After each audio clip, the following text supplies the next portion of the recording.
Baik,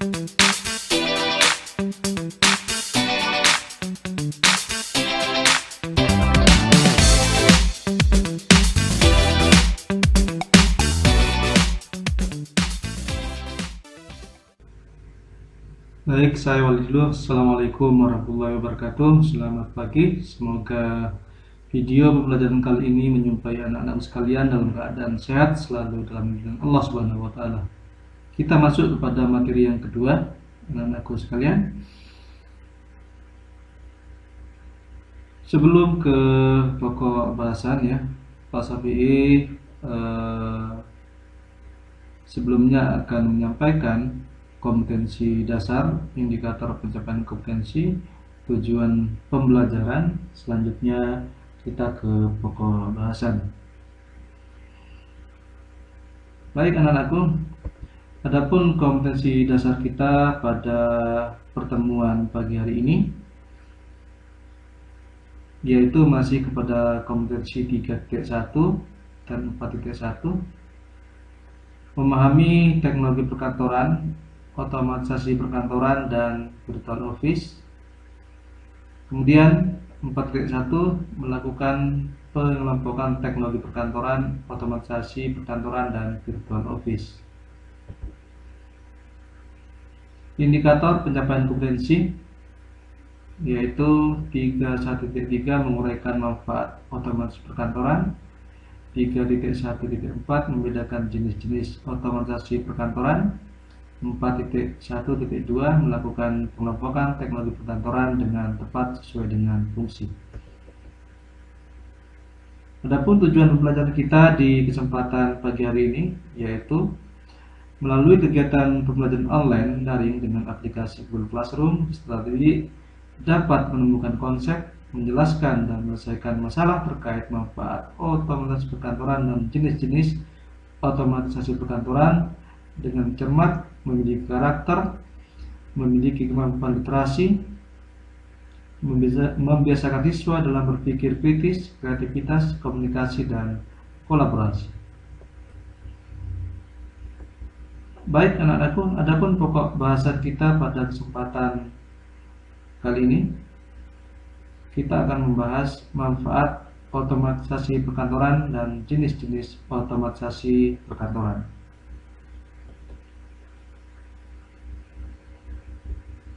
Yang pertama, pokok bahasan yang pertama yaitu manfaat otomatisasi kantor. Yaitu 1. Menyelesaikan pekerjaan kantor menjadi lebih cepat. Contohnya saja ya, kecepatan ketika kita mengerjakan dokumen dengan mengetik dengan mesin ketik manual, dengan komputer ya tentunya lebih cepat menggunakan komputer atau laptop, karena dengan komputer kita bisa copy paste dan sebagainya. Dengan komputer ketika ada kesalahan dalam mengetik dokumen tentunya kita bisa edit secara otomatis ya. Tapi kalau kita menggunakan mesin ketik manual, terjadi suatu kesalahan ketika mengetik dokumen, kita harus mengulang lagi seperti itu ya. Jadi menyelesaikan pekerjaan kantor menjadi lebih cepat dengan menggunakan otomatisasi kantor. Yang kedua, mengurangi kebutuhan staf dalam jumlah besar. Jadi dengan menggunakan teknologi perkantoran atau memanfaatkan otomatisasi kantor tentunya dapat mengurangi kebutuhan perusahaan terhadap tenaga kerja ya. Sekarang misalkan pekerjaan yang dilakukan oleh banyak orang ya, atau banyak karyawan sekarang bisa digantikan dengan mesin ya, dengan mesin atau aplikasi yang lebih canggih. yang dioperasikan oleh karyawan. Kemudian selanjutnya memerlukan sedikit tempat menyimpan data. Misalkan saja dalam kearsipan, tentunya kalau kita menggunakan kearsipan seperti bagaimana biasanya, maka akan banyak memakan tempat surat-surat dokumen yang menumpuk di ruang penyimpanan arsip. Tapi ketika kita menggunakan teknologi dalam hal pengarsipan ya, atau arsip elektronik, tempat yang kita butuhkan tentunya lebih sedikit karena disimpan dalam sebuah aplikasi yang ada di dalam sebuah komputer. Selanjutnya, data yang disimpan dapat diorganisir dengan baik. Tentunya lebih mudah mengorganisir data-data yang ada di dalam sebuah komputer atau laptop ya. Bisa kita atur sesuai dengan ketentuan ya, sesuai dengan prinsip kemudahan kita dalam menemukan sebuah data. Nah, jadi banyak sekali manfaat otomatisasi kantor ya. Selanjutnya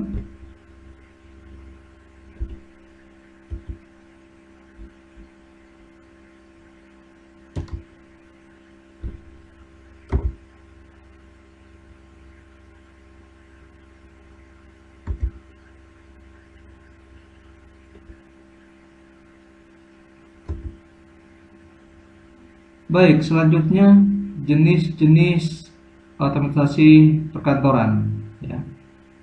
Berikut aplikasi otomatisasi perkantoran yang dapat digunakan dalam menyelesaikan pekerjaan kantor ya. Jadi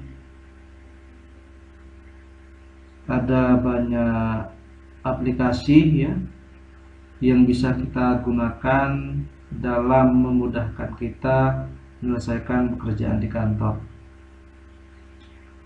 Yang pertama adalah pengolah kata ya, tentunya kalian sudah mengenal ya, atau word processing ya, pengolah kata, dikenal dengan istilah Microsoft Word ya.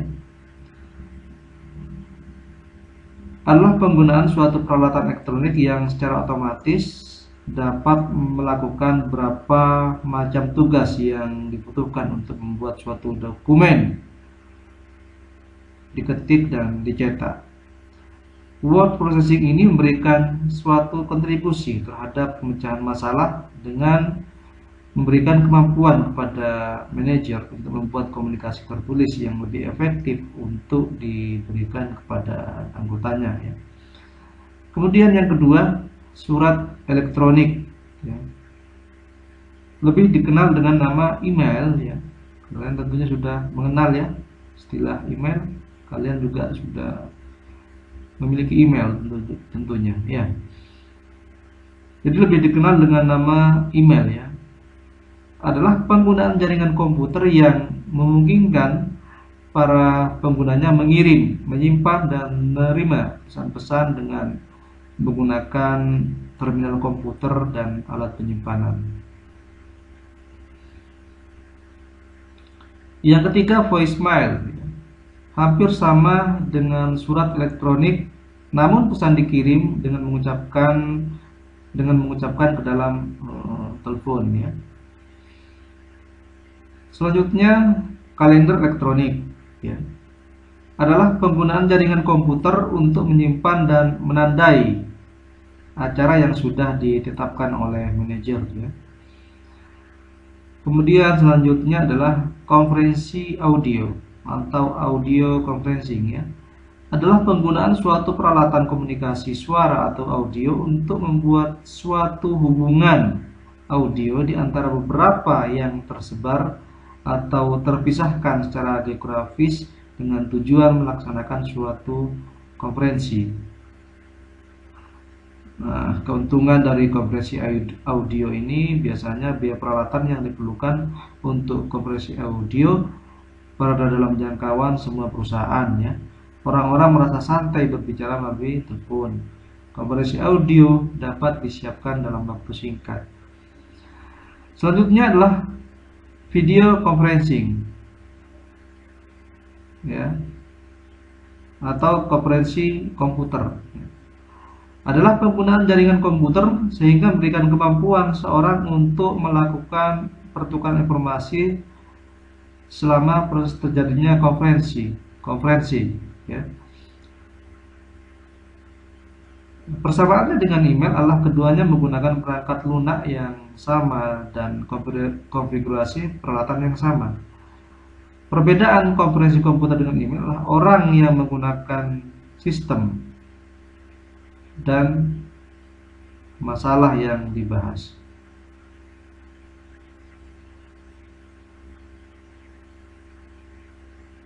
Ya, banyak video konferensi ya. Aplikasi-aplikasi video konferensi sangat banyak sekali sekarang ya. Misalkan menggunakan Zoom ya, Webex ya, WhatsApp sekarang juga bisa, Google Meet dan sebagainya. Selanjutnya adalah Flexemail.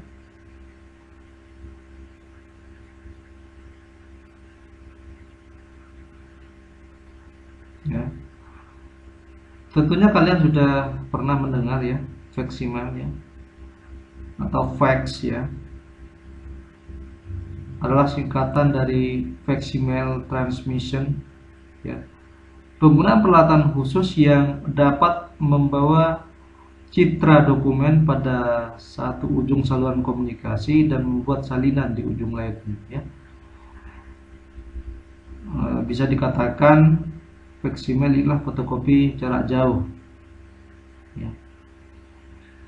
Kemudian selanjutnya video text ya. Video text adalah penggunaan komputer untuk tujuan memberikan tampilan materi tekstual pada layar ya. Untuk menyediakan informasi dalam bentuk video teks terdapat 3 sumber utama, yaitu menciptakan file video teks pada komputer sendiri, berlangganan jasa video teks ya, kemudian memperoleh akses file video teks dari perusahaan lain.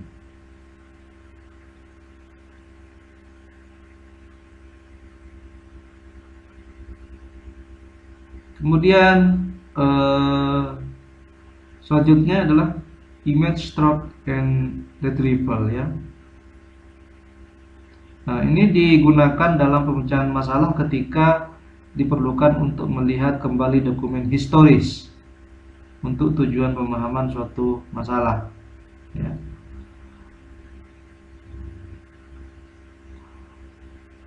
Selanjutnya desktop publishing ya, atau dikenal dengan istilah DTP ya.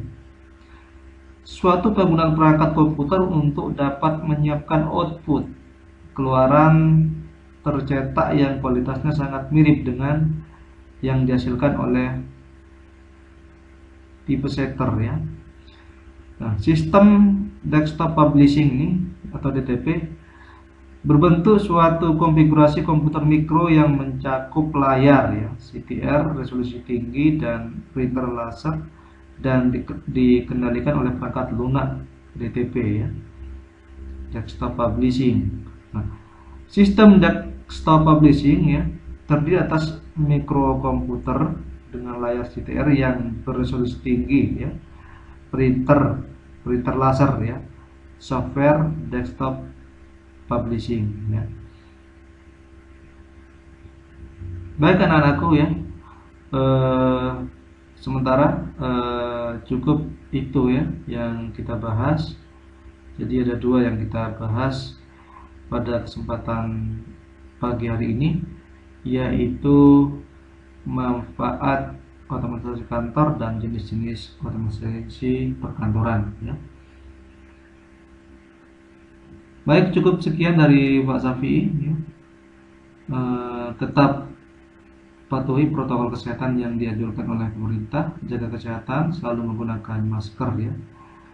Baik Pak Safi akhiri, kurang lebihnya Pak Safi mohon maaf. Saya ucapkan terima kasih. Wassalamualaikum warahmatullahi wabarakatuh.